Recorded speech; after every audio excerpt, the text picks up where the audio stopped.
নমস্কার বন্ধুরা, সোনার রান্নাঘরে সবাইকে স্বাগত জানালাম। আজকে আবার অনেক দিন পর তোমাদের সাথে একটি নতুন রেসিপি শেয়ার করছি। আজকে একটি পনিরের রেসিপি নিয়ে চলে এসেছি।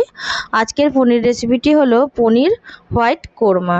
রেসিপিটি কিভাবে করেছি সেটি তোমাদের সাথে আজকে শেয়ার করব। আমি প্রথমেই কড়াইতে তেল গরম করে একটু গোটা গরম মশলা ফোড়ন দিলাম, তারপর দিয়ে দিলাম একটা শুকনো লঙ্কা, এরপর একটুখানি পেঁয়াজ কুচি এর মধ্যে দিয়ে দিলাম। আমি পেঁয়াজ কুচিটা দুটো পেঁয়াজ আমি কুচি করে নিয়েছি, সরু সরু করে কেটে নিয়েছিলাম। এবার পেঁয়াজগুলো ভেজে তুলে নেব একটুখানি।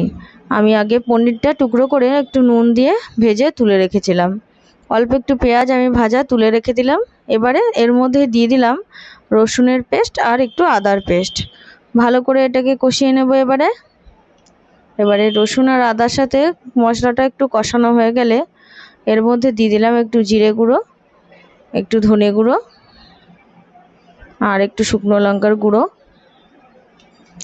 এবারে একটুখানি কষিয়ে নেব এটাও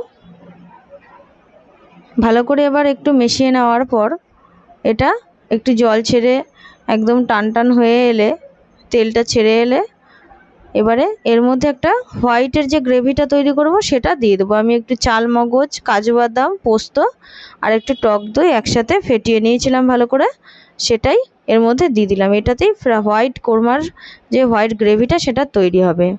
এবারে একটু কষাতে সাথে এর মধ্যে দিয়ে দিলাম সামান্য পরিমাণে এটা নুন, মানে যতটা পরিমাণে নুনের দরকার ততটাই আমি দিয়ে দিলাম, আর বাটি ধোয়া জলটা দিয়ে দিলাম।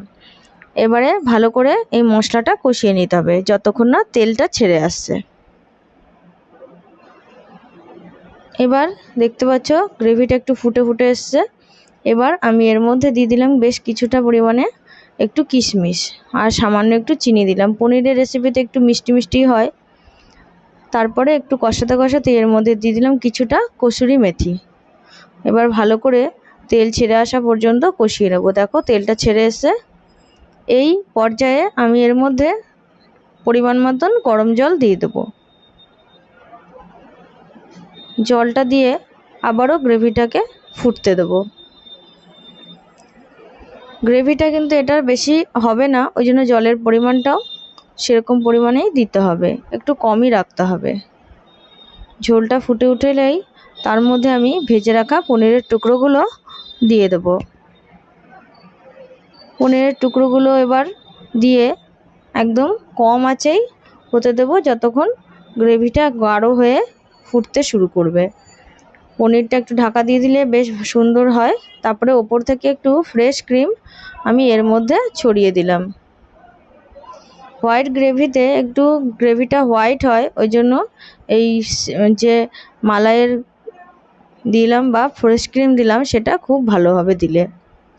এবারে গ্রেভিটা দেখো ফুটতে শুরু করেছে, শেষে একটু বাটার আমি এর মধ্যে দিয়ে দিলাম। এবার গ্রেভি ফুটে একদম তেলটা ছেড়ে এলেই এটা নামিয়ে নিতে হবে। যে কোনো রুটি পরোটার সাথে পনিরের এই রেসিপিটি কিন্তু খুব ভালো লাগে খেতে, আর রেসিপিটি কিন্তু খুব সহজেই তোমরা তৈরি করে নিতে পারো।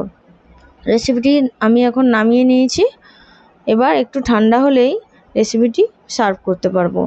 আর পনিরের এই হোয়াইট কোরমা রেসিপিটি যদি তোমাদের ভালো লেগে থাকে অবশ্যই কিন্তু লাইক কমেন্ট করে জানিও। আর অন্যান্য সকল রেসিপির জন্য আমার চ্যানেলকে সাবস্ক্রাইব করে সঙ্গে থেকো। তোমরা এই পনির রেসিপিটি যদি ট্রাই করো অবশ্যই কিন্তু আমার সাথে শেয়ার করো। আর এই দেখো আমি পনিরটা সার্ভ করার সময় উপরে যে ভাজা পেঁয়াজটা আগের থেকে তুলে রেখেছিলাম সেটা ওপরে ছড়িয়ে দিয়েছি, আর একটা শুকনো লঙ্কা ওপরে ছড়িয়ে দিয়েছি। পনিরের এই হোয়াইট কোরমা গ্রেভিটি আমি ডিনারের মেনুতে তৈরি করেছিলাম। তোমরা যে কোনো সময়ই তৈরি করতে পারো, ফ্রায়েড রাইস বা রুটি পরোটা সব কিছুর সাথেই খুব ভালো লাগবে। আশা করছি আজকের আমার এই রেসিপি তোমাদের ভালো লেগেছে। ধন্যবাদ আমার রেসিপিটি পুরো দেখার জন্য। টাটা।